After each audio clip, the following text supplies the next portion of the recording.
College football playoff rankings just got announced. Like not an exaggeration. I'll show you my phone. 724. So these are instant reactions to the college football playoff rankings. The final college football playoff rankings before the final college football playoff rankings. And there are some interesting aspects, if you ask me. When you look at where the teams are ranked now, Oregon 1, Texas 2, Penn State 3, Notre Dame 4, Georgia 5, Ohio State 6, Tennessee 7. When Ohio State lost to Michigan on Saturday, I was asked, where does Ohio State slot in? And I said, probably between Georgia and Tennessee, because Miami had lost, because Miami had kind of dropped out of the picture, so to speak.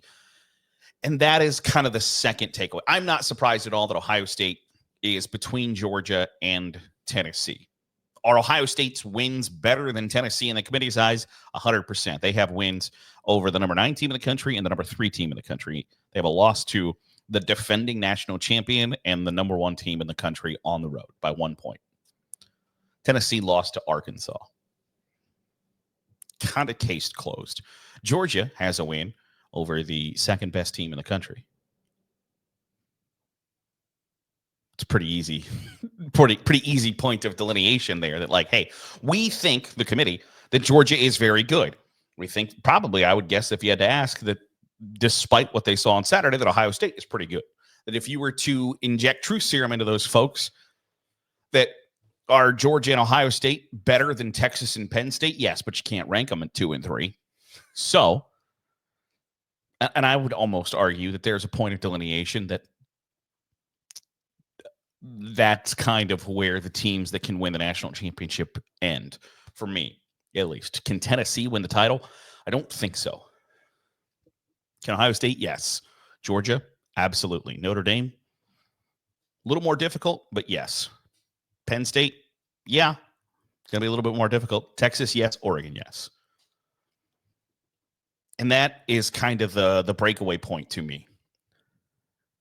Essentially, what I'm waffling on this because I think that without a shadow of a doubt, 1 through 7 are in. And I think SMU is in regardless. Because I don't think the committee, and I'll believe this the second that it happens and not one moment before that, I don't think that the committee is going to penalize teams for playing in the conference championship game. So if SMU loses in the ACC championship game, I don't know how you drop them out, because essentially what you're doing is you're penalizing them for their excellence. You are penalizing them for being good enough to be in their conference championship game. And so that's where I'm waffling, because do I think that the committee believes SMU is really the 8th best team in the country? I don't for a second. I think if you were to ask them, that SMU is probably between South Carolina and Arizona State. But you know what? They got the right number in the loss column to put them where they are. And so I think 1 through 7 absolutely are in. Congratulations. You have made the first expanded college football playoff. There is not a scenario where Oregon, Texas, Penn State, Notre Dame, Georgia, Ohio State, Tennessee are not in the dance. They are in. SMU, I'm waffling. I think because if you go 7 through 1, you're locked in. There are 4 more spots, right?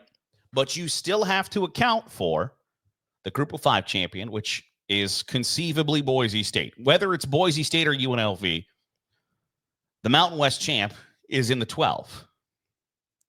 And then the Big 12 champ. So Arizona State or Iowa State, one of those two is vaulting from 15 or 16 into the top 12. And that's one of the things that continues to be a difficult thing to rectify in your brain, is that seeding and ranking are not the same thing. That, you know what? Penn State could beat Oregon in the Big Ten championship game Saturday night. And Penn State might be ranked number 3 still, might be ranked number 2, but they could be the number 1 seed. And so seeding, ranking, not the same thing. So you can't just go down this list 1 through 12 and that's your 12. You can't look at this. Miami can't feel great that they are going to get into the college football playoff because they are very clearly now 3rd or 4th in the pecking order. I think you can almost say, hey, Miami, congratulations, had a great year. You're not going to the playoff because Arizona State or Iowa State is going to vault into the top 12. If Clemson beats SMU in the ACC championship game, Tigers vaulting into the top 12. So there is some wiggle room there, but I think 1 through 7 definitively are in. You are, congratulations. You have earned a spot in the college football playoff. I think SMU, Indiana, and Alabama have to sit there and go, like Miami, I think, needs to be the biggest.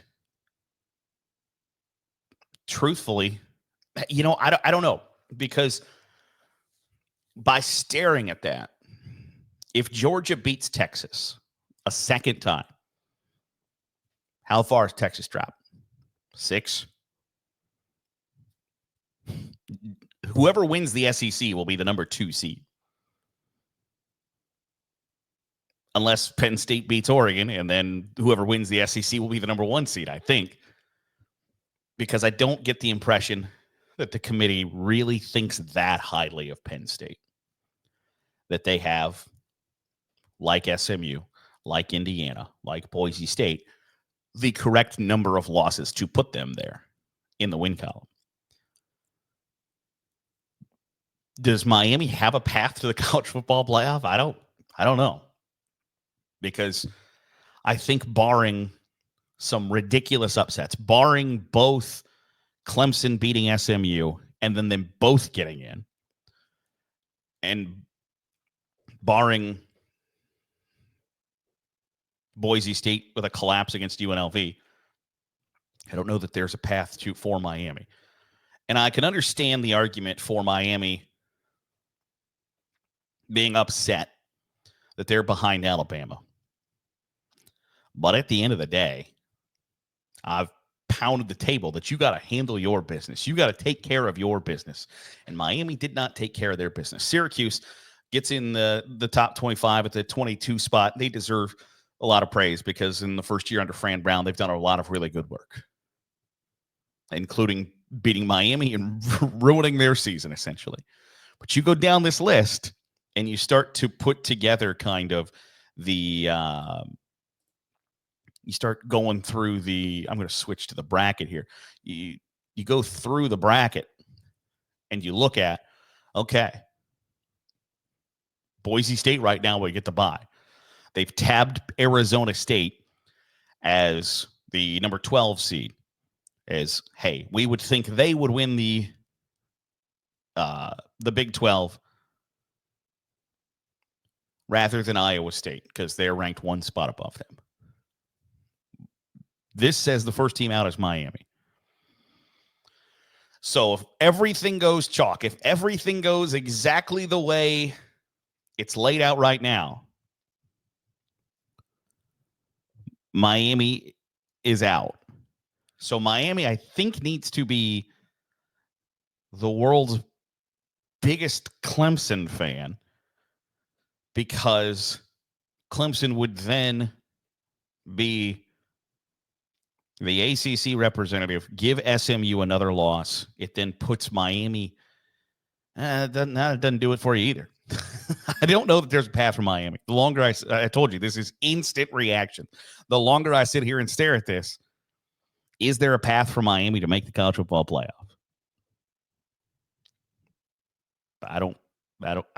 No, I don't think so. Unless Texas just beats the dog piss out of Georgia. I mean, talking like I don't even know if the 59-0 that Ohio State put on Wisconsin a few years ago is going to get it done. Because you got to remove a team from the 6 through 11 range And I've told you, Notre Dame's in. Notre Dame's not playing anybody. Notre Dame doesn't have a 13th data point. Doesn't matter. They're not going to lose. They're in. Ohio State and Tennessee don't play. They're not going to drop. Indiana, not going to drop. And if you believe that Georgia either A, wins the SEC against Texas, who they already beat once, or B, you believe that they are not going to punish somebody for playing in their conference championship game, there is no path for Miami to the college football playoff. Because somebody's going to win the Big 12 and somebody's going to be ranked at number 12. And if Boise State loses, they drop out. The winner of the Big 12 slides into number 4. And the winner of UNLV moves into number 12. Yeah, the pathway for Miami to the college football playoff is over. It's done. They are not getting in. I'm glad we worked that out together. But that is the instant reaction. There is no path for Miami, Ole Miss. The line has been drawn, essentially. And so that kind of stinks for them. You know, you didn't handle your business. You're not going to get in the dance, especially when you are in what is viewed as the third best conference in a pretty steep drop off from conferences number 1 and 2. Because if Boise State loses again, they're not in the top 12. And if they lose again, UNLV takes a guaranteed spot. Yeah, that's a tough one, but Miami's not getting in. And so now I wonder, is that kind of one of the downsides of there's not going to be a ton of suspense on Sunday? There's not going to be a who's in, who's out. And we haven't always had that in the college football playoff in the 4-team era, but it's especially prevalent. It's like just look at it. It's that's the bracket. Whoever wins the Big 12 is getting in. Whoever wins the Mountain West is getting in. Then teams 9, 8, 11, 6, and 7, 10. It's just a matter of where they fall depending on what Georgia does and what